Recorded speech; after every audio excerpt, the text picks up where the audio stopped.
Okay, good morning. Nitin, okay അല്ലേ?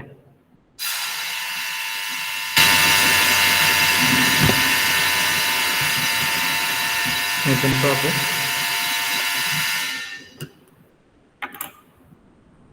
Ajmal,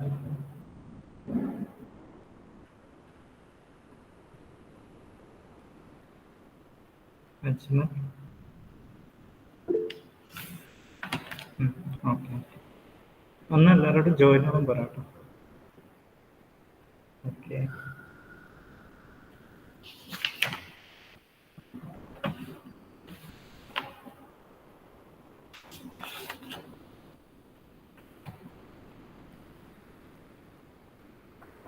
attendance എടുക്കുക, പെട്ടെന്ന് ജോയിൻ ആവാൻ പറ.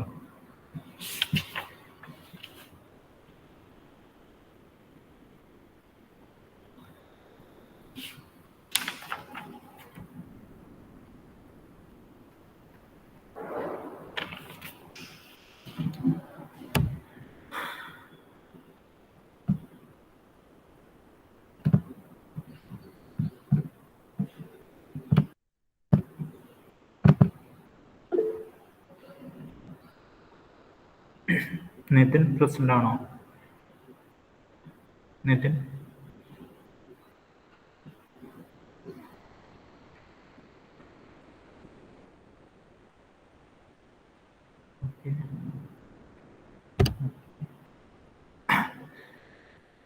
പെട്ടെന്ന് ജോയിൻ ആവാൻ പറയാട്ടോ. അനക, എല്ലാവരോടും ജോയിൻ ആവാൻ പറ.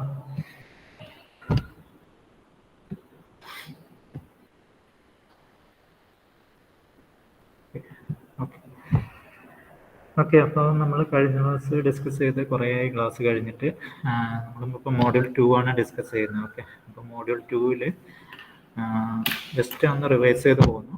ഓക്കെ, സോ മോഡ്യൂൾ 2-ൽ നമ്മൾ എന്തൊക്കെയാണ് ഡിസ്കസ് ചെയ്തത് ജസ്റ്റ് ഒന്ന് നോക്കാം. ഓക്കെ, സോ ഫസ്റ്റ് നമ്മൾ we discussed about the learning multiple class problem. Learning multiple class problem. What is learning multiple class problem? Then we discussed the empirical error. Okay, empirical error.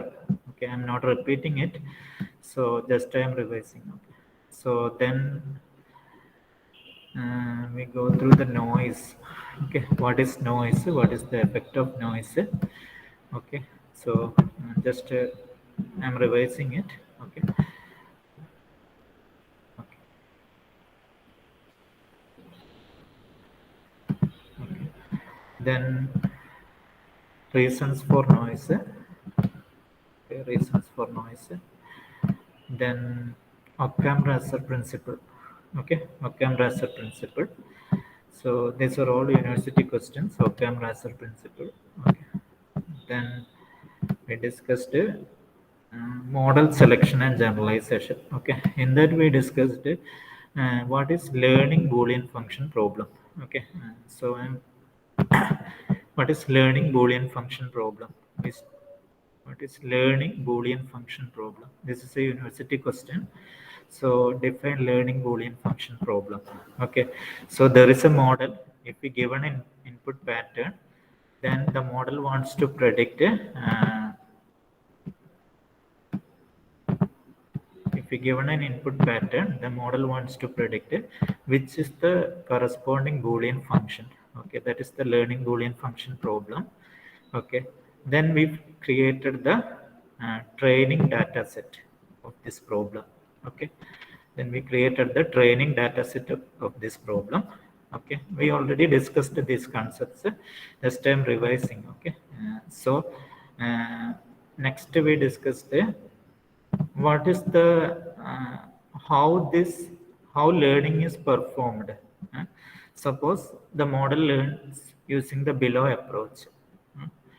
Then this is the approach. We already discussed this concept also. Then last we discussed what is an ill-posed problem. This is a university question. What is an ill-posed problem? Okay, we stopped at this point. Okay, so what is an ill-posed problem? Okay, please wait. Okay, എല്ലാവരോടും join ആവാൻ പറയാൻ പെട്ടെന്ന്. Okay, അപ്പോൾ ഇൽ post problem എന്ന് വെച്ചാൽ എന്താണ്? What is mean by ഇൽ പോസ്റ്റ് പ്രോബ്ലം?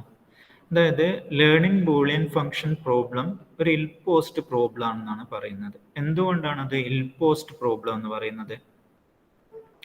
എന്തുകൊണ്ടാണത് ഇൽ പോസ്റ്റ് പ്രോബ്ലം എന്ന് പറയുന്നത്? Why? Because this is the reason.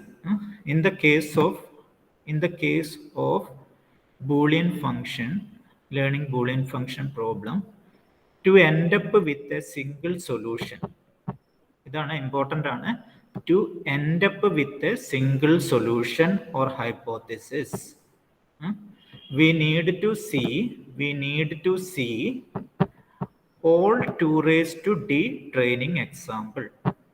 Okay, അതായത് നമ്മൾ എന്ത് ചെയ്യണം? നമ്മുടെ കേസിൽ ട്രെയിനിങ് എക്സാമ്പിൾസ് ഉണ്ടാവണം. അപ്പം നമുക്ക് ഈ ഒരു കേസ് തന്നെ കൺസിഡർ ചെയ്യാം. അപ്പം ഈ ഒരു കേസ് ഉണ്ടല്ലോ, അപ്പോൾ ഇവിടെ നമ്മൾ ഒരു ബൂളിയൻ ഫംഗ്ഷൻ ലേൺ ചെയ്യാൻ വേണ്ടിയിട്ട് എത്ര ട്രെയിനിങ് എക്സാമ്പിൾ അപ്ലൈ ചെയ്തു? 1, 2, കൺസെപ്റ്റ് മനസ്സിലാക്കണേ, 3, 4. അതായത് ഈ കേസിൽ 2 raised to 2 d2 ആണെങ്കിൽ 2 raised to 2 4 ട്രെയിനിങ് എക്സാമ്പിൾസ് ഉണ്ട്. അപ്പോൾ ഈ 4 ട്രെയിനിങ് എക്സാമ്പിൾസ് അപ്ലൈ ചെയ്താൽ മാത്രമേ നമുക്ക് എന്ത് ചെയ്യാൻ പറ്റുള്ളൂ? ഒരു ഹൈപ്പോത്തിസിസിൽ റീച്ച് ചെയ്യാൻ പറ്റുന്നുള്ളൂ. ഓക്കെ, അപ്പോൾ നമ്മുടെ കയ്യിൽ 4 ട്രെയിനിങ് എക്സാമ്പിൾസും മസ്റ്റായിട്ട് യൂസ് ചെയ്യേണ്ടി വരും. ഓക്കെ, അപ്പോൾ എന്നാൽ മാത്രമേ നമുക്കൊരു ഫൈനൽ സൊല്യൂഷനിൽ എത്താൻ പറ്റുന്നുള്ളൂ. ഓക്കെ, അതുകൊണ്ട് ആ ടൈപ്പ് പ്രോബ്ലത്തിന് എന്താ പറയുക? ഇൽ പോസ്റ്റ് പ്രോബ്ലം എന്ന് പറയുന്നത്. So learning Boolean function, this is a very important topic. Okay, in the previous exams they asked one question from this topic. Why learning Boolean function problem is called an ill post problem? Okay, അപ്പോൾ ഈ ഒരു കൺസെപ്റ്റാണ് explain ചെയ്യേണ്ടത്. ഞാൻ ഇതിൻ്റെ concept പറഞ്ഞു. അതായത് നമുക്കൊരു single സൊല്യൂഷനിൽ എത്തണമെങ്കിൽ എന്ത് ചെയ്യണം? എല്ലാ ട്രെയിനിങ് എക്സാമ്പിൾസും അപ്ലൈ ചെയ്യണം. എങ്കിലും മാത്രമേ നമുക്ക് എന്ത് ചെയ്യാൻ പറ്റുള്ളൂ? ഒരു സിംഗിൾ ഹൈപ്പോത്തിസിൽ എത്താൻ പറ്റും. ഇപ്പൊ ഇവിടെ കാണിച്ച പോലെ ഈ ഒരു എക്സാമ്പിൾ കണ്ടില്ലേ? ഈ ഒരു എക്സാമ്പിൾ. അപ്പോൾ നമ്മളിവിടെ ഫസ്റ്റ് ഈ ഒരു ട്രെയിനിങ് എക്സാമ്പിൾ അപ്ലൈ ചെയ്തു, സെക്കൻഡ് ഇത് അപ്ലൈ ചെയ്തു, തേർഡ് ഇത് അപ്ലൈ ചെയ്തു, ഫോർത്ത് ഇത് അപ്ലൈ ചെയ്തു. ആ 4 ട്രെയിനിങ് എക്സാമ്പിൾ അപ്ലൈ ചെയ്താൽ മാത്രമേ എന്ത് ചെയ്യുന്നുള്ളൂ? ലാസ്റ്റ് നമ്മളൊരു ഹൈപ്പോത്തിസിസിൽ റീച്ച് ചെയ്യുന്നുള്ളൂ, H2ൽ. ഓക്കെ, ഇപ്പം 3 ട്രെയിനിങ് എക്സാമ്പിൾസ് അപ്ലൈ ചെയ്തിട്ടുണ്ടെങ്കിൽ നമുക്ക് H2ൽ റീച്ച് ചെയ്യാൻ പറ്റില്ല. Okay, so that is the concept. That is the concept of learning Boolean function problem. So learning Boolean function problem എന്താന്ന് പറയുന്നു? It is an ill post problem. Why? We need to see all 2 raised to d training examples to reach a single hypothesis, or we need to apply all 2 raised to d training example, all 2 raised to d training examples. Okay, all 2 raised to d training examples, all 2 raised to d training examples to reach a hypothesis. Okay, to reach a hypothesis. So that is why it's called an ill post problem. If, next point is, if one of the training example is not given, it may not be possible to find a unique solution. Okay, അതായത് ആ training എക്സാമ്പിളിൽ ഏതെങ്കിലും ഒന്ന് മിസ്സായി പോയാൽ എന്ത് ചെയ്യാൻ പറ്റില്ല? നമുക്ക് ഫൈനൽ സൊല്യൂഷനിൽ റീച്ച് ചെയ്യാൻ പറ്റില്ല. ഓക്കെ, അതുകൊണ്ടാണ് എന്ത് പറയുന്നത്? ലേണിംഗ് ആ ടൈപ്പ് പ്രോബ്ലത്തിന് എന്ത് പറയും?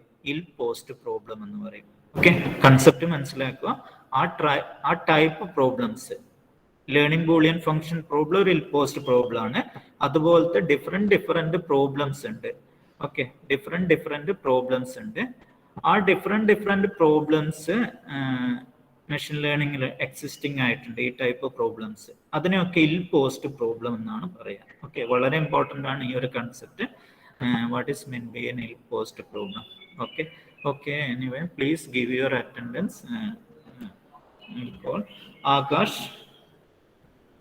ആകാശ്, ഓക്കെ, നിങ്ങളൊന്ന് റിവൈസ് ചെയ്യുക. ഞാനിവിടെ പ്രസന്റ് ചെയ്ത് വെക്കുന്നുണ്ട്. What is mean by an ill post problem?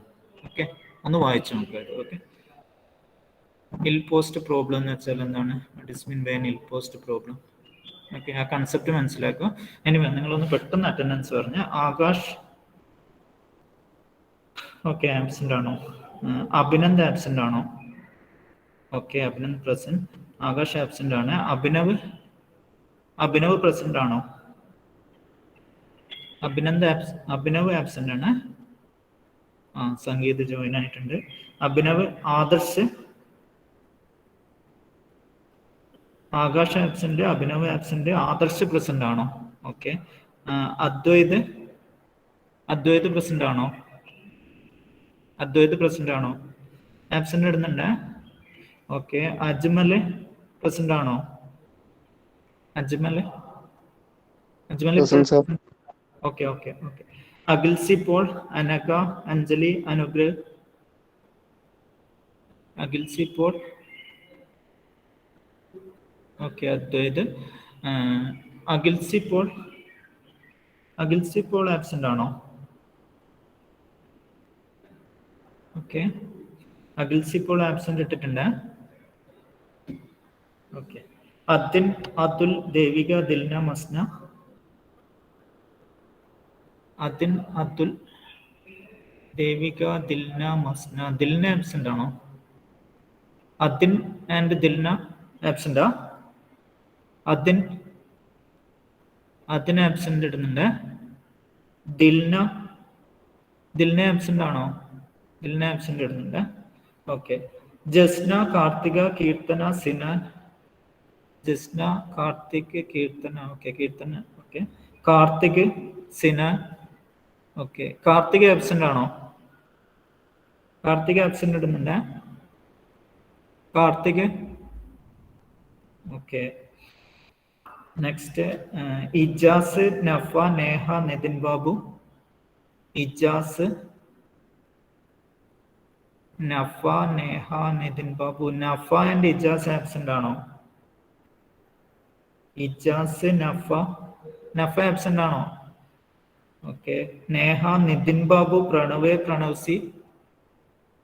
പ്രണവേ absent ആണോ? പ്രണവേ ആബ്സെന്റ് അല്ലേ? ആബ്സെന്റ് ഇടുന്നുണ്ട്. റൈസ ഖാലിദ്, റസാന, റിസ്വിൻ, റോഷൻ. റൈസ ഖാലിദ്. ഓക്കെ. റസാന. പെട്ടെന്ന്. റിസ്വിൻ, റോഷൻ. ഓക്കെ. റിസ്വിൻ ആബ്സെന്റ് ആണോ? സഹലാബി. ഓക്കെ. സഹലായൻ. ഓക്കെ. റിസ്വിൻ ആബ്സെന്റ് ഇടുന്നുണ്ട്. റിസ്വിനെ കുറെ ആബ്സെന്റ് ആയേ. സഹലായൻ. ഓക്കെ. സംഗീത്, സാരംഗ്, ഷാരൂൺ, ശ്രദ്ധ. സംഗീത്, സാരംഗ്. ഓക്കെ. ഷാരൂൺ, ശ്രദ്ധ. ഷാരൂൺ ആബ്സെന്റ് ആണോ? ഷാരൂൺ പെട്ടെന്ന് പറഞ്ഞ. ഷാരൂൺ ആബ്സെന്റ് ആണോ?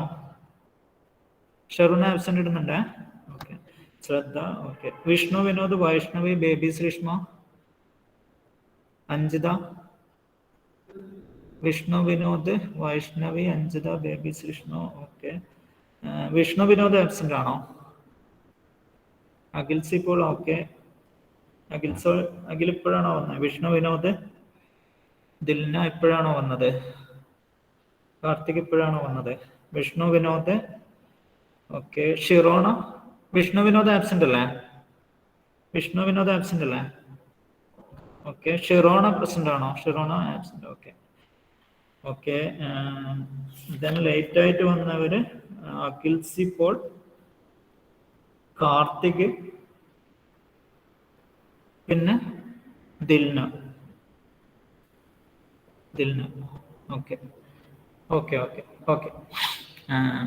Okay fine.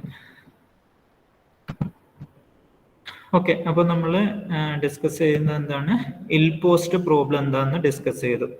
അപ്പോൾ എന്താണ് ഇൽ പോസ്റ്റ് പ്രോബ്ലം എന്ന് ഡിസ്കസ് ചെയ്തു. ശ്രദ്ധിക്കുക, കുറേ ലോങ് വെക്കേഷൻ കഴിഞ്ഞിട്ടാണ് വരുന്നത്. അപ്പം നിങ്ങൾ ആ ടച്ച് വിടാതിരിക്കുക. ഞാൻ സ്ലോ ആയിട്ട് എടുക്കുന്നില്ലു. സോ നമ്മൾ ഡിസ്കസ് ചെയ്ത് എന്തൊക്കെയാണ്, ഞാൻ ഒരാളോട് ക്വസ്റ്റ്യൻ ചോദിക്കുന്നത്. മസ്ന ഒന്ന് റെസ്പോണ്ട് ചെയ്യോ? മസ്ന. മസ്ന കേൾക്കുന്നില്ലേ? ഓക്കെ. മസ്ന ഈ ലേണിംഗ് ബൂളിയൻ ഫംഗ്ഷൻ പ്രോബ്ലം എന്താന്ന് പറയാൻ പറ്റുമോ പെട്ടെന്ന്? കൺസെപ്റ്റ് മനസ്സിലായില്ല മസ്ന? ആ സർ, അത് നമുക്കൊരു ഇൻപുട്ട് പാറ്റേൺ ഉണ്ടാവും. അത് നമ്മളൊരു മോഡലില് അപ്ലൈ ചെയ്ത് കഴിഞ്ഞാൽ അതെന്താന്ന് കണ്ടുപിടിക്കണം. ഓക്കെ, നെക്സ്റ്റ് അതിന്റെ ട്രെയിനിങ് സെറ്റ് ഫോം ചെയ്യുന്ന കൺസെപ്റ്റ് ഇവിടെ പറഞ്ഞത്. ഓക്കെ, പിന്നെ അടുത്തത് എന്താണ് പറഞ്ഞത്? അതായത് ഇത് ലേൺ ചെയ്യാൻ യൂസ് ചെയ്യുന്ന മെത്തേഡ് ഇവിടെ പറഞ്ഞിട്ടുണ്ട്. ഇത് മനസ്സിലായിനോ? ആ കൺസെപ്റ്റ് ഞാൻ പറഞ്ഞത് ആ വെക്കേഷന് മുന്നേ ആയിരുന്നു, ഒരു 2 weeks ആയി. അതുകൊണ്ടാണ് ഞാൻ ചോദിക്കുന്നത്. അതായത് ഈ മോഡൽ എങ്ങനെയാണ് ലേൺ ചെയ്യുന്നത്, ആ കൺസെപ്റ്റ് പറഞ്ഞിട്ടുണ്ട്. അതായത് ഇതാണ് അതിന്റെ കൺസെപ്റ്റ്, നിങ്ങളൊന്ന് വായിച്ചു നോക്കുക. ഇതാണ് ഇതിന്റെ കൺസെപ്റ്റ്. അപ്പോൾ ആ ഒരു മെത്തേഡ് അപ്ലൈ ചെയ്തിട്ട്, ഫോർ എക്സാമ്പിൾ ഞാൻ ഫസ്റ്റ് ഇൻപുട്ട് പാറ്റേൺ അപ്ലൈ ചെയ്യുന്നു. അപ്പൊ എന്ത് ചെയ്യുമെന്ന് വെച്ചാല് ഇതിന്റെ ടാർഗറ്റ് എന്താണ് ശ്രദ്ധിക്കുക, ഇതിന്റെ ടാർഗറ്റ് 0 അല്ലേ. അപ്പൊ ഈ 0 ആയിട്ട് മാച്ച് ആവാത്ത ഹൈപ്പോത്തിസിന് എന്ത് ചെയ്ത് കളയണം? റിമൂവ് ചെയ്ത് കളയണം. ഇതാണ് ടാർഗറ്റ് 0. ഓക്കെ, ഇതുമായിട്ട് മാച്ച് ആവാത്ത ഹൈപ്പോത്തിസിസ് ഉണ്ടാവും. അപ്പൊ നമ്മൾ ട്രെയിനിങ് സെറ്റ് നോക്കുക, മാച്ച് ആവാത്ത ഹൈപ്പോത്തിസ് ഇവിടെ എല്ലാം കണ്ടോ 1 1 1 1. അപ്പൊ ഇതിനെല്ലാം കട്ട് ചെയ്ത് കളയാം. ഫസ്റ്റ് ഇൻപുട്ട് പാറ്റേൺ അപ്ലൈ ചെയ്യാം, പിന്നെ അടുത്ത ഇൻപുട്ട് പാറ്റേൺ അപ്ലൈ ചെയ്യുന്നുണ്ടല്ലേ, സെക്കൻഡ് ഇൻപുട്ട് പാറ്റേൺ അപ്ലൈ ചെയ്യാം. ഇവിടെ ടാർഗറ്റ് 0 ആണ്. അപ്പോൾ ഇതുമായിട്ട് മാച്ച് ആവാത്തതിനെ റിമൂവ് ചെയ്തു. ഓക്കെ, ഇത് ഞാൻ പറഞ്ഞിട്ടുണ്ട്. ഇതാണ് കൺസെപ്റ്റ്. അപ്പോൾ അങ്ങനെ 4 ഇൻപുട്ട് പാറ്റേൺ അപ്ലൈ ചെയ്യുമ്പോൾ നമ്മൾ എന്ത് ചെയ്യും? ഒരു ഹൈപ്പോത്തിസിസ് മാത്രം റിമൈനിങ് ആവും. അപ്പൊ ഇവിടെ ശ്രദ്ധിക്കണം, ഇത് വളരെ ഇമ്പോർട്ടന്റ് ആണ്. 4 ട്രെയിനിങ് എക്സാമ്പിൾസ് ഉണ്ട്. 4 ട്രെയിനിങ് എക്സാമ്പിൾസ് അപ്ലൈ ചെയ്താൽ മാത്രമേ നമുക്കൊരു ഹൈപ്പോത്തിസിൽ എത്താൻ പറ്റുള്ളൂ. ഓക്കെ, അപ്പോൾ ഓക്കെ മസ്ന, മൈക്ക് ഓഫ് ആയിക്കോ, ഞാൻ റിപ്പീറ്റ് ചെയ്യാണ്. സോ ഈ ടൈപ്പ് പ്രോബ്ലം, അതായത് നമ്മുടെ കയ്യിലുള്ള എല്ലാ ട്രെയിനിങ് എക്സാമ്പിൾസും അപ്ലൈ ചെയ്താൽ മാത്രമേ ഒരു സിംഗിൾ ഹൈപ്പോത്തിസിൽ എത്താൻ പറ്റുന്നുള്ളൂ. അങ്ങനെയുള്ള പ്രോബ്ലത്തിന് എന്ത് പറയാം? ഇൽ പോസ്റ്റ് പ്രോബ്ലം എന്ന് പറയാം. അപ്പൊ most of the machine learning problems R ill post problems. Okay, അപ്പൊ ഇൽ പോസ്റ്റ് പ്രോബ്ലം എന്താണെന്ന കാര്യം മനസ്സിലാക്കുക. ഓക്കെ, എക്സാമിന് ചോദിച്ചിട്ടുണ്ട്. നെക്സ്റ്റ്, സോ ഓക്കെ, അപ്പൊ ഇതുവരെ ഞാനൊരു റിവിഷൻ പോലെ നടത്തിയാണ്. സോ ഇൽ പോസ്റ്റ് പ്രോബ്ലം എന്താണെന്ന് നന്നായിട്ട് മനസ്സിലാക്കണം. Next, if the training data, നമുക്ക് ഇൽ പോസ്റ്റ് പ്രോബ്ലത്തിന് എങ്ങനെ ഡിഫൈൻ ചെയ്യാം? So what is an ill post problem? So ill post problem means if the training data itself is not sufficient to find a unique solution, then the problem is called ill post problem. അപ്പോൾ നമ്മൾ ഇൽ post problem എന്താണെന്ന് define ചെയ്തു. Next എന്ത് ചെയ്യുന്നു? ഇവിടെ നോക്കുക, നമുക്കിങ്ങനെ പറയാം, if the training data itself is not sufficient to find a unique solution, then the problem is called ill post problem. So നമ്മൾ ഇൽ പോസ്റ്റ് പ്രോബ്ലത്തിന്റെ കൺസെപ്റ്റ് മനസ്സിലാക്കി. അപ്പോൾ അത് സ്റ്റേറ്റ് ചെയ്യുന്ന എങ്ങനെയാണ്? ഇൽ പോസ്റ്റ് പ്രോബ്ലം എന്താണെന്ന് സ്റ്റേറ്റ് ചെയ്യുന്ന എങ്ങനെയാണ്? അപ്പൊ നമ്മുടെ training data is not sufficient to find a unique solution, then the problem is called an ill post problem. അപ്പോൾ അങ്ങനെയാണ് ഇൽ പോസ്റ്റ് പ്രോബ്ലം ഡിഫൈൻ ചെയ്തിരിക്കുന്നത്. സോ നമുക്ക് അതിൽ ഏതെങ്കിലും ഒരു ഡെഫിനിഷൻ മതി. അപ്പോൾ ഇവിടെ നമുക്ക് ഈ ഒരു ഡെഫിനിഷൻ യൂസ് ചെയ്താൽ മതി ശരിക്കും. ഇവിടെ കണ്ടോ, അതായത് എന്താണ് ഇൽ പോസ്റ്റ് പ്രോബ്ലം? ഇവിടെ പറഞ്ഞിരിക്കുന്ന ലേണിംഗ് ബൂളിയൻ ഫംഗ്ഷൻ പ്രോബ്ലം എന്തുകൊണ്ടാണ് ഇൽ പോസ്റ്റ് പ്രോബ്ലം എന്ന് പറയുന്നത്. അപ്പൊ ഇത് ഇൽ പോസ്റ്റ് പ്രോബ്ലം ഫോർമലി ഒന്ന് ഡിഫൈൻ ചെയ്തിരിക്കുകയാണ്. ഇവിടെ സ്റ്റേറ്റ് ചെയ്തിരിക്കുന്നത് എങ്ങനെയാണ്? If the training data itself is not sufficient to find a unique solution, then the problem is called ill post problem. ഇത് ശ്രദ്ധിക്കുക, if the training data itself is not sufficient to find a unique solution, then the problem is called ill post problem. ഇങ്ങനെയും define ചെയ്യാം. അപ്പൊ ഇതിന്റെ general ആയിട്ടുള്ള statement ആണ് ഇൽ post problem എന്താണ്. അതിന്റെ കൺസെപ്റ്റ് ആണ് ഒരു എക്സാമ്പിൾ വെച്ച് പറഞ്ഞിരിക്കുകയാണ് ഇതിന്റെ മുകളിലത്തെ ടോപ്പിക് ചെയ്തത്. സോ നിങ്ങൾക്ക് ഇതിൽ ഏത് വേണമെങ്കിൽ ആൻസർ ചെയ്യാം. എന്താണ് ഇൽ പോസ്റ്റ് പ്രോബ്ലം എന്ന കൺസെപ്റ്റ്? ഓക്കെ ഓക്കെ നെക്സ്റ്റ് പറയുന്നത്, most of the learning problems in machine learning are ill posed എന്നാണ് പറഞ്ഞിരിക്കുന്നത്. അപ്പോൾ എന്താ പറഞ്ഞിരിക്കുന്നതെന്ന് വെച്ചാൽ നമ്മുടെ മെഷീൻ ലേണിങ്ങിലെ most of the learning problems എന്താണ്? ഇൽ പോസ്റ്റ് ആണ്. അതായത് നമ്മുടെ ട്രെയിനിങ് ഡാറ്റ ഒരിക്കലും എന്തായിരിക്കില്ല, സഫിഷ്യൻ്റ് ആയിരിക്കില്ല. ഓക്കെ, അപ്പോൾ ഇവിടെ ഇതിൻ്റെ ഡെഫിനിഷൻ നോക്കുക, ഈ ഒരു ഡെഫിനിഷൻ നോക്കുക. If the training data itself is not sufficient to find a unique solution then the problem is called ill posed. Okay, അപ്പോൾ അത് ഇതുമായിട്ട് ഈ ഒരു സ്റ്റേറ്റ്മെന്റുമായിട്ടൊന്ന് കമ്പയർ ചെയ്ത് നോക്കെ. Most of the learning problems in machine learning are ill posed. Meaning എന്താണ്? Meaning എന്താ വരുക? ഓക്കെ, മീനിങ് എന്തായിരിക്കും എന്ന് വെച്ചാൽ നമ്മുടെ ട്രെയിനിങ് ഡാറ്റ യൂസ് ചെയ്യുന്ന ട്രെയിനിങ് ഡാറ്റ എപ്പോഴും പെർഫെക്റ്റ് ആയിരിക്കില്ല. അതുകൊണ്ട് most of the machine learning പ്രോബ്ലംസും ഇൽ പോസ്റ്റ് പ്രോബ്ലം ആണെന്നാണ് പറഞ്ഞിരിക്കുന്നത്. ഓക്കെ, അപ്പോൾ ദാറ്റ് ഇസ് അബൌട്ട് ദ ഇൽ post problem. Next terminology is inductive bias. Okay, inductive bias. Okay, inductive bias. സാറിന് ഒന്ന് റെസ്പോണ്ട് ചെയ്ത്. Hello sir. സാറിന് ഓക്കെ അല്ലേ? ഞാൻ പറയുന്ന കേൾക്കുന്നില്ലേ? Okay okay okay okay fine. അപ്പോൾ ഇൻഡക്റ്റീവ് ബയാസ് എന്ന് വെച്ചാൽ എന്താണ്? In the case of an ill post problem, അതായത് ഇൽ പോസ്റ്റ് പ്രോബ്ലത്തിന്റെ കേസിൽ, that is ill post problem എങ്ങനെ ഡിഫൈൻ ചെയ്താൽ നോക്കെ, that is data itself is not sufficient to find a unique solution. Okay, the training data itself is not sufficient to find a unique solution. അതാണ് ill post problem. അപ്പോൾ ഇൽ post പ്രോബ്ലത്തിന്റെ കേസിൽ എന്ത് ചെയ്യും? ഇത് എൻ്റെ ഡെഫിനിഷൻ ശ്രദ്ധിക്കുക, ഇത് എക്സാമിന് ചോദിച്ച ക്വസ്റ്റ്യൻ ആണ്. What is an ill post problem? Sorry, what is an inductive bias? What is an inductive bias? ഒരു ടേം ആണ്. ഓക്കെ, 4 മാർക്സിന് എക്സാമിന് ചോദിക്കുന്ന ക്വസ്റ്റ്യൻ ആണ്. What is mean by inductive bias?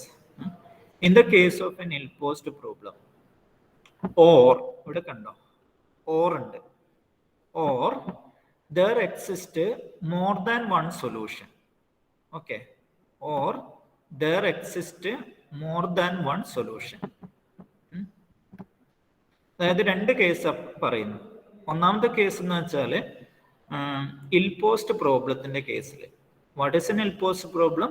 The training data itself is not sufficient to find a unique solution. ആ type പ്രോബ്ലത്തിന് എന്ത് പറയാ? ഇൽ പോസ്റ്റ് പ്രോബ്ലം എന്ന് പറയുന്നത്. Okay, or there exist more than one solution. ചിലപ്പോൾ എന്ത് ചെയ്യും? more than one solutions exist ചെയ്യും. ഓക്കെ, എനിവേ ഈ 2 കേസിൽ ഏത് വന്നാലും നമ്മൾ എന്ത് ചെയ്യണം?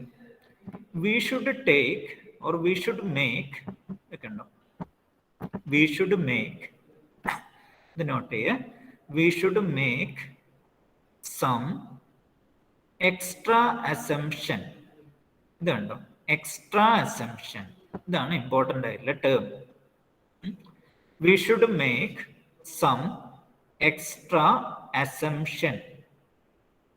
ഓക്കെ, ഞാനിത് ഇവിടെ എക്സ്ട്രാ അസംഷൻ എന്നത് ഞാനിത് റൗണ്ട് ചെയ്യുന്നു. ഇവിടെ ഇരിക്കുന്ന ഈ ടേമിനോളജി ഇത് വളരെ ഇമ്പോർട്ടൻ്റ് ആണ്. Extra assumption, we should make some extra assumption. Okay, extra assumption to find a unique solution. Such extra assumptions is called inductive bias of the learning algorithm. Okay, അതായത് എന്താ പറഞ്ഞത്? ലേണിംഗ് പ്രോബ്ലം ഇൽ post ആണെങ്കിൽ, okay, നമ്മൾ solve ചെയ്യാൻ പോകുന്ന problem ഇൽ post problem ആണെങ്കിലോ അല്ലെങ്കിൽ മോർ ദാൻ വൺ സൊല്യൂഷൻസ് ഉണ്ടെങ്കിലോ എന്ത് ചെയ്യാം? We should take some extra assumption. നമ്മൾ എന്ത് ചെയ്യണം? സം അതർ അസംഷൻസ് എടുക്കുക, സം അതർ എക്സ്ട്രാ അസംഷൻസ് എടുക്കുക. എന്തിനു വേണ്ടിയിട്ട് എക്സ്ട്രാ അസംഷൻസ് എടുക്കുന്നത്? To find a unique solution. ഒരു യുണീക്ക് സൊല്യൂഷനിൽ എത്താൻ വേണ്ടിയിട്ട് നമ്മൾ സം എക്സ്ട്രാ അസംഷൻസ് എടുക്കും. ആ എക്സ്ട്രാ അസംഷൻസിനെയാണ് എന്ത് പറയുന്നത്? ഇൻഡക്റ്റീവ് ബയാസ് എന്ന് പറയുന്നത്. ഓക്കെ, അപ്പോൾ ഇൻഡക്റ്റീവ് ബയാസ് എന്ന് വെച്ചാൽ എന്താണ്? What is mean by inductive bias? ഒന്നും കൂടി വായിച്ചു നോക്കെ. In the case of an ill post problem or there exists more than one solution, we should make some extra assumption to find a unique solution. Such extra assumptions are called inductive bias of the learning algorithm. Okay, ഇതാണ് inductive bias എന്ന് വെച്ചാൽ. അപ്പോൾ extra അസംഷൻസിനെയാണ് എന്ത് പറയുക? Inductive bias എന്ന് പറയുന്നത്. Okay, അത് not ചെയ്യാം. നമ്മൾ അതിനൊരു എക്സാമ്പിൾ പറയുന്നു. ഓക്കെ, ടെക്സ്റ്റിലെ ഒരു എക്സാമ്പിൾ ആണ്. നെക്സ്റ്റ് ടെക്സ്റ്റിലെ ഒരു എക്സാമ്പിൾ പറയുന്നു. In the case of learning family car. അപ്പം നമ്മൾ ഏതാ എക്സാമ്പിൾ എടുത്തത്? മുന്നേ കൺസിഡർ ചെയ്തത് ഫാമിലി കാർ ആണോ എന്ന് ചെക്ക് ചെയ്യുന്ന ഒരു പ്രോബ്ലം ആണ് നമ്മൾ ആദ്യം എടുത്തുകൊണ്ടിരുന്നത്. അതായത് മോഡ്യൂൾ 1 ബൈനറി ക്ലാസിഫിക്കേഷൻ പ്രോബ്ലത്തിൽ ഒരു കാറ് ഫാമിലി കാർ ആണോ അല്ലയോ എന്ന് കണ്ടുപിടിക്കുക. ഓക്കെ, ആ എക്സാമ്പിൾ എടുക്കുന്നു. Okay, in the case of learning family car problem there are infinitely many ways of separating positive examples from negative. അല്ലേ? നിങ്ങളൊന്ന് ആലോചിച്ച് നോക്കിയേ. അതായത് ചിലപ്പോൾ ഓർമ്മയുണ്ടാവും. അതായത് പോസിറ്റീവിനെയും നെഗറ്റീവിനെയും സെപ്പറേറ്റ് ചെയ്യാൻ വേണ്ടി നമുക്ക് ഡിഫറെന്റ് ഷേപ്സ് എടുക്കാം. ഓക്കെ, പക്ഷെ എന്ത് ചെയ്യുന്നു? നമ്മൾ ഇവിടെ ഒരു എക്സ്ട്രാ അസംഷൻ എടുത്തിരിക്കുക. നോക്കേ, assume that the shape is rectangle. അതായത് നമ്മൾ സോൾവ് ചെയ്യാൻ യൂസ് ചെയ്തിരിക്കുന്ന പ്രോബ്ലത്തിന്റെ അതിന്റെ ഷേപ്പ് റെക്ടാങ്കിൾ ആണെന്നത് ഒരു എക്സ്ട്രാ അസംഷൻ എടുത്തു നമ്മൾ. അതായത് പോസിറ്റീവിനെയും നെഗറ്റീവിനെയും സെപ്പറേറ്റ് ചെയ്യാൻ കുറെ വേസ് ഉണ്ട്. ഫോർ എക്സാമ്പിൾ ഞാൻ ഇത് കാണിച്ചത്. ഓക്കെ, സപ്പോസ് ഇതാണ് കേസ്. കുറെ പോസിറ്റീവും നെഗറ്റീവും ഉണ്ട്. അപ്പോ എനിക്ക് റെക്ടാങ്കിൾ ഷേപ്പ് എടുക്കാം. ഓക്കെ, റെക്ടാങ്കിൾ ഷേപ്പ് എടുക്കാം. അല്ലെങ്കിൽ എന്തെടുക്കാം? എനിക്ക് വേറെ ഏത് ഷേപ്പ് വേണമെങ്കിൽ എടുക്കാം. ഓക്കെ, ഫോർ എക്സാമ്പിൾ എനിക്ക് ഇങ്ങനെ ഒരു ഷേപ്പ് എടുത്തൂടെ? ഇങ്ങനെ ഒരു ഷേപ്പ് എടുക്കാം. വേണമെങ്കിൽ ഇങ്ങനെ ഒരു ഷേപ്പ് എടുക്കാം. വേറെ ഏത് ഷേപ്പ് വേണമെങ്കിൽ എടുക്കാം. പക്ഷെ നമ്മൾ എന്ത് ചെയ്തെന്ന് വെച്ചാല് ഒരു യുണീക്ക് സൊല്യൂഷൻ കിട്ടാൻ വേണ്ടിയിട്ട് എന്ത് ചെയ്യുന്നു? ഒരു എക്സ്ട്രാ അസംഷൻ എടുക്കുന്നു. അതായത് റെക്ടാങ്കിൾ ഷേപ്പ് ആണ് എടുക്കുന്നത്. ഓക്കെ, റെക്ടാങ്കിൾ ഷേപ്പ് എടുക്കുന്നു എന്ന് നമ്മൾ അസ്യൂം ചെയ്തു. അപ്പൊ അത് എന്ന് വെച്ചാൽ എന്താന്ന് പറയുന്നു? ഒരു ഇൻഡക്റ്റീവ് ബയാസ് ആണെന്നാണ് പറയുന്നത്. അതായത് നമുക്കൊരു യുണീക്ക് സൊല്യൂഷൻ കിട്ടണം. യുണീക്ക് സൊല്യൂഷൻ കിട്ടാൻ വേണ്ടി എടുക്കുന്ന എക്സ്ട്രാ അസംഷനെയാണ് ഇൻഡക്റ്റീവ് ബയാസ് എന്ന് പറയുന്നത്. അപ്പം അങ്ങനെയാണെങ്കിൽ in the case of a learning family car പ്രോബ്ലത്തിൽ എന്താ പറയുന്നത്? there are infinitely many ways of separating positive example from negative. Okay, then assume that the model shape is a rectangle is an inductive bias. Okay, അതൊരു extra assumption ആണ്. അപ്പോൾ shape of the model rectangle ആണെന്നൊരു extra assumption നമ്മൾ എടുക്കും. അപ്പോൾ അതിനെ ഒരു inductive bias ആയിട്ട് കൺസിഡർ ചെയ്യാന്ന് പറയുന്നത്. പിന്നെ അടുത്തത് ഷേപ്പ് റെക്ടാങ്കിൾ ആണെന്ന് ഫിക്സ് ചെയ്തു. ഇനി എന്ത് ചെയ്യാം? ഡിഫറെന്റ് റെക്ടാങ്കിൾസ് എനിക്ക് വരക്കാം. ഓക്കെ, അതില് ഏറ്റവും ബെറ്റർ കിട്ടാൻ വേണ്ടി അടുത്തെടുക്കുന്ന വേറൊരു assumption, rectangle with largest margin is another inductive bias. നമ്മൾ ഡിസ്കസ് ചെയ്തിട്ടുണ്ട്. അതായത് കുറെ റെക്ടാങ്കിൾസ് ഡ്രോ ചെയ്യുകയാണെങ്കിൽ ഏതായിരിക്കും ഏറ്റവും ബെറ്റർ? ലാർജസ്റ്റ് മാർജിൻ കീപ്പ് ചെയ്യുന്ന റെക്ടാങ്കിൾ ആയിരിക്കും അതിൽ ഏറ്റവും ബെറ്റർ എന്ന് നമ്മൾ പറഞ്ഞിട്ടുണ്ട്. അപ്പോൾ അതൊരു വേറൊരു അസംഷൻ ആണ്. അതിനും എന്ത് പറയാം? ഇൻഡക്റ്റീവ് ബയാസ് എന്ന് പറയാം. അതും ഒരു ഇൻഡക്റ്റീവ് ബയാസ് ആണ്. ഓക്കെ, അപ്പോൾ എക്സാമിന് ചോദിക്കും give examples for inductive bias എന്ന് ചോദിച്ചാൽ ഈ എക്സാമ്പിൾസ് പറഞ്ഞാൽ മതി. സിമ്പിൾ കൺസെപ്റ്റ് ആണ്. ഓക്കെ, അതായത് ലേണിംഗ് ഫാമിലി കാർ പ്രോബ്ലത്തിൽ there are infinitely many ways of separating positive example from negative. assume that the shape is a rectangle is an inductive bias. Then rectangle with the largest margin is another inductive bias. അതായത് ഒരു unique solution കിട്ടാൻ വേണ്ടിയിട്ട് നമ്മൾ ഇങ്ങനെ assumptions എടുക്കുന്നു. അപ്പോൾ അതൊരു inductive bias എന്ന് പറയുന്നു. പിന്നെ ഇനി റിഗ്രഷന്റെ കേസ് എടുക്കുകയാണെങ്കിൽ അവിടെയും ഇൻഡക്റ്റീവ് ബയാസ് ഉണ്ട്. നോക്കിയേ, example, in the case of A regression problem. Regression എന്താണ് പ്രോബ്ലം? അതായത് നമ്മൾ ഒരു ലൈന് അല്ലെങ്കിൽ ഒരു കർവ് ഒക്കെ കണ്ടുപിടിക്കണം. അതാണ് റിഗ്രഷൻ പ്രോബ്ലം. അപ്പോൾ ലീനിയർ ഫങ്ഷൻ യൂസ് ചെയ്യുക. ഓക്കെ, പ്രോബ്ലം സോൾവ് ചെയ്യാൻ വേണ്ടിയിട്ട് ലീനിയർ ഫങ്ഷൻ എന്ന് വെച്ചാൽ എന്താണ്? ഒരു ലൈന്, ഇങ്ങനത്തെ ഒരു ലൈന്. ഓക്കെ, ഇങ്ങനെ ഡിഫറെന്റ് ഷേപ്സ് ഉണ്ട്. പ്രോബ്ലം സോൾവ് ചെയ്യാൻ വേണ്ടി ഇങ്ങനത്തെ ഡിഫറെന്റ് ഷേപ്സ് കണ്ടുപിടിക്കാം. അപ്പോൾ അവിടെ നമ്മൾ എടുക്കുന്ന ഒരു എക്സ്ട്രാ അസംഷൻ എന്ന് വെച്ചാൽ ലീനിയർ ഫങ്ഷൻ ആണെന്ന് പറയുന്നു. അതായത് ലീനിയർ റിഗ്രഷൻ യൂസ് ചെയ്യണം എന്നത് എന്താണ്? ഒരു ഇൻഡക്റ്റീവ് ബയാസ് എന്ന് പറയുന്നത്. പിന്നെ വേറൊന്ന് പറയുന്നത്, and among all the lines choosing the one that maximize the squared error is another inductive bias. അപ്പോൾ വേറൊരു ഇൻഡക്റ്റീവ് ബയാസ് എന്ന് വെച്ചാൽ ഇപ്പൊ റിഗ്രഷൻ പ്രോബ്ലം എന്ന് പറയുന്നത്. ഇപ്പൊ റിഗ്രഷൻ പ്രോബ്ലത്തിൽ ലീനിയർ ഫങ്ഷൻ ആണെന്ന് എസംഷൻ എടുക്കുന്നത് ഒരു ഇൻഡക്റ്റീവ് ബയാസ് ആണ്.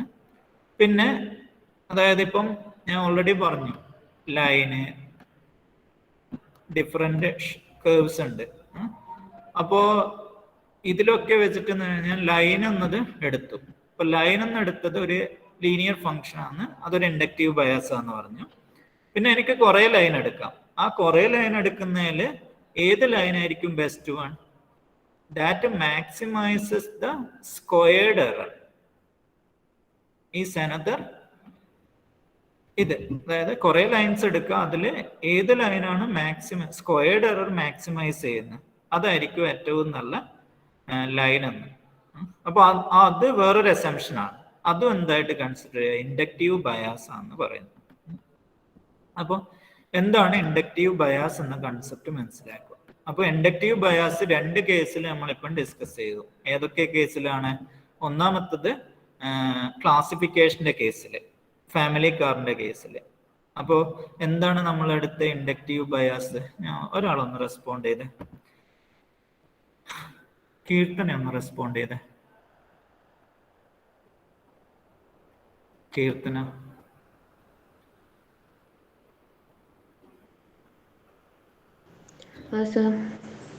കീർത്തന, ഫാമിലി കാർ എന്ന കേസ്, അതായത് ക്ലാസിഫിക്കേഷന്റെ കേസിൽ എടുത്ത ഇൻഡക്റ്റീവ് ബയാസ് എന്താണ് ഒന്ന് പറയാൻ പറ്റുമോ?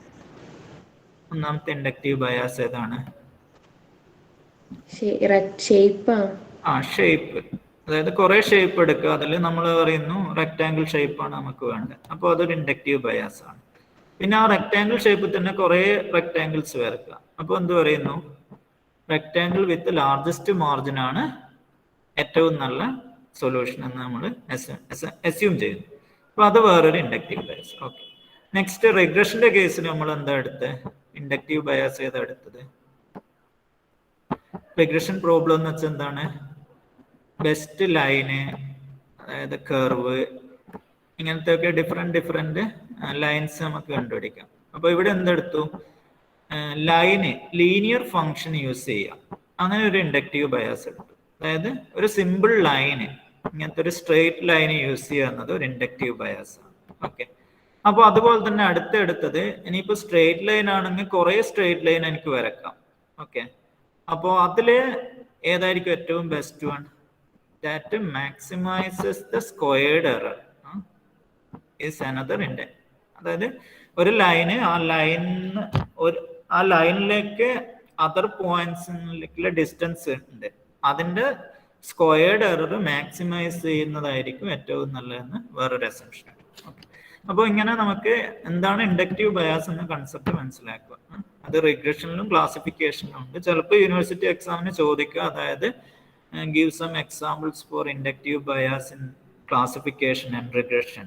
ഓക്കെ, അങ്ങനെ ചോദിക്കുകയാണെങ്കിൽ, ഡെപ്തിൽ പോവുകയാണെങ്കിൽ അങ്ങനത്തെ ക്വസ്റ്റ്യൻസ് വരാം. അപ്പോൾ അത് ശ്രദ്ധിക്കും. Okay, anyway, next we are moving to the model selection.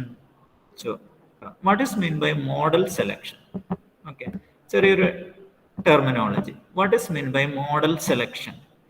Choosing the right bias. Choosing the right bias, choosing the right inductive bias for a learning problem is called model selection. അപ്പോൾ model selection എന്ന് വെച്ചാൽ എന്താണ്? അപ്പൊ നമ്മൾ വിചാരിക്കും കുറേ models ഉണ്ട്, ആ മോഡലിന് ഏറ്റവും നല്ലത് സെലക്ട് ചെയ്യുക എന്നതാണെന്ന്. ഓക്കെ, കൺസെപ്റ്റ് അത് തന്നെയാണ്. പക്ഷെ ഇവിടെ പറഞ്ഞിരിക്കുന്നത് എങ്ങനെയാണ്? Choosing the right bias, choosing the right bias for a learning problem, choosing the right inductive bias for the learning problem is called model selection. അപ്പോൾ എക്സാമിന് ചോദിക്കുക what is mean by model selection, explain. അപ്പോൾ model selection എന്ന് വെച്ചാൽ എന്താണ്? choosing the right inductive bias for the learning problem. then what is inductive bias എന്ന് നിങ്ങൾക്ക് ഇവിടെ സ്റ്റേറ്റ് ചെയ്യാം. അത് രണ്ടും കൂടിയിട്ടായാലും 4 മാർക്സ് കിട്ടും. ഓക്കെ, അപ്പോൾ എന്താണ് മോഡൽ സെലക്ഷൻ എന്ന കൺസെപ്റ്റ് നന്നായിട്ട് മനസ്സിലാക്കുക. What is mean by model selection? Okay, എന്താ മോഡൽ സെലക്ഷൻ? ഒരാളൊന്ന് റെസ്പോണ്ട് ചെയ്ത്, അഖിലൊന്ന് റെസ്പോണ്ട് ചെയ്ത്. അഖിൽ സിപ്പോ, what is mean by model selection? Simple ആണ്. എന്താ മോഡൽ സെലക്ഷൻ എന്ന് വെച്ചാല് അഖില്?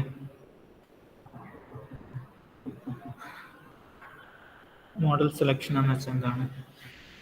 ഓക്കെ, കൺസെപ്റ്റ് ഇതാണ്. അതായത് കറക്റ്റ് ഇൻഡക്റ്റീവ് ബയാസ് സെലക്ട് ചെയ്യുക. ഒരു ലേണിംഗ് പ്രോബ്ലം ഉണ്ട്, അതിന് സ്യൂട്ടബിൾ ആയ ഇൻഡക്റ്റീവ് ബയാസ് സെലക്ട് ചെയ്യുന്നത് തന്നെയാണ് മോഡൽ സെലക്ഷൻ എന്ന് പറയുന്നത്. Okay, next concept generalisation. നമ്മൾ ഓൾറെഡി ഡിസ്കസ് ചെയ്തതാണ്. ജനറലൈസേഷൻ എന്ന് വെച്ചാൽ എന്താണ്?